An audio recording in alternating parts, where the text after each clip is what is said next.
Now on ESPN.com, Bobby, you broke down all of the teams in the league's chances of making a deal with the Sixers for Ben Simmons. You broke it down into 5 tiers. Here's a look at the teams most likely to be in the hunt: the Trailblazers, the Cavs, the Pacers, the T-Wolves, the Spurs, and the Raptors. Bobby, which of these potential deals makes the most sense for both teams here? Well, I think when you look at teams like Portland, certainly with C.J. McCollum, I think with San Antonio, with players like Derek White and Dejounte Murray, I think those are the 2 teams that probably makes the most sense. But the one thing to keep in mind is that we're 1 week into training camp. Everybody loves their roster right now, right? Nobody is going to make a deal and shake up their roster until maybe we get into that early part of November and a team thinks they're a Ben Simmons player away. They're struggling at that point. It's hard to make these type of deals in training camp. But when you take the 29 teams and you put them into 5 different categories, really there's only 5 or 6 teams that have the right pieces to make a Simmons type deal. Zach, who do you look at on that list and say, this is a team I think makes sense? Well, what I look on that list is when you flash the Portland screen up, the 3 words that are most interesting to Philadelphia were off the table in front of Damian Lillard, because they would like Damian Lillard to be very much standing on the table waiting to be acquired. I do think Portland makes the most sense and a straight Ben Simmons, CJ McCollum swap. The problem is I think both GMs involved, Daryl Morey and Neil Olshey, would say, hey, we're trading the better player. You got to throw something in to make us do it. And that's a stalemate that I don't think is going anywhere anytime soon. I think a wild card in there, Bobby mentioned San Antonio, that's one. Another team that I'm looking at, particularly if they got off to a slow start, a team that's got a lot of overlapping personnel, underachieved last year, made a huge coaching change, and that's Indiana. And they've got a lot of interesting players that could fit with Joel Embiid. The problem is they only have one guy who's an all-star, and that's Domantas Sabonis, and he was kind of the last all-star that made it in. I just think Philly is looking at those pieces, and he's obviously a center. He plays the same position as Joel Embiid. I think Philly would look at a Malcolm Brogdon or a Karis LeVert and say, wait a second, Ben Simmons made All-NBA 2 seasons ago. We got to get someone of commensurate value. We're trying to win right now. It's going to be really hard to make a deal. Wendy, what do you think?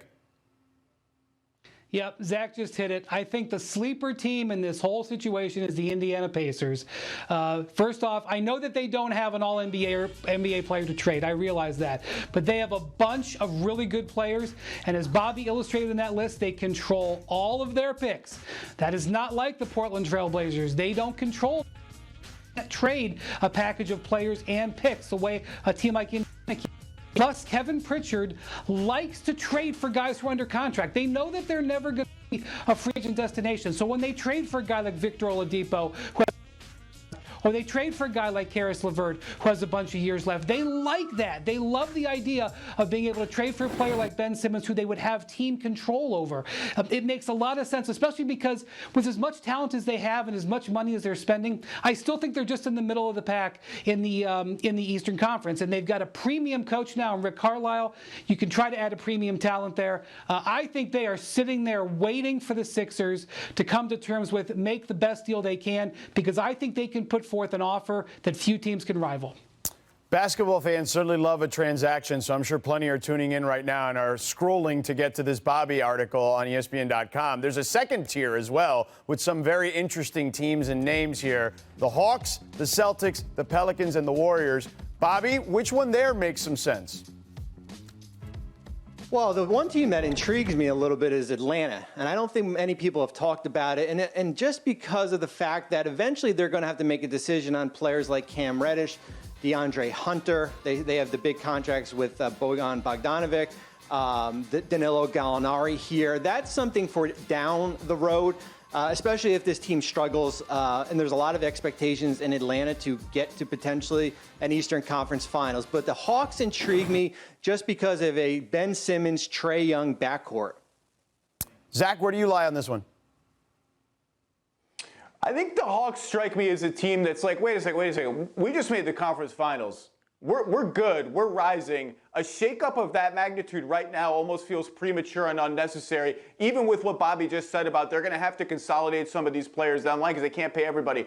The wild card team to me there is Boston, because when we talk about good teams that control all their picks. We don't hear about the Celtics very much, and the Celtics, I think, would be looking at a situation where we're not trading Jaylen Brown, we're not trading Jason Tatum, but hey, we got all these picks, we got all these swaps, we can get in on these trades. The problem is it would have to be a 3-team trade because they're not trading Jaylen Brown or Jason Tatum. They like, I think, the idea of Simmons plus Tatum plus Brown is this sort of 3 supersized wings, all good defenders. Simmons can screen and run and pass. I think that's an interesting one, but I think it would have to be a tricky 3-team trade. Brian? A 3-team trade is a no-team trade. I know they happen, but they die 99% of the time. I don't like the fit for any of these, to make it simple. And I can tell you, I understand why Bobby put the Warriors on here, but we can scratch the Warriors because their owner just got fined $50,000 for saying we're not trading for Ben Simmons. So I don't think that's going to happen in the short term. Thanks for watching ESPN on YouTube. For live streaming, sports, and premium content, subscribe to ESPN+.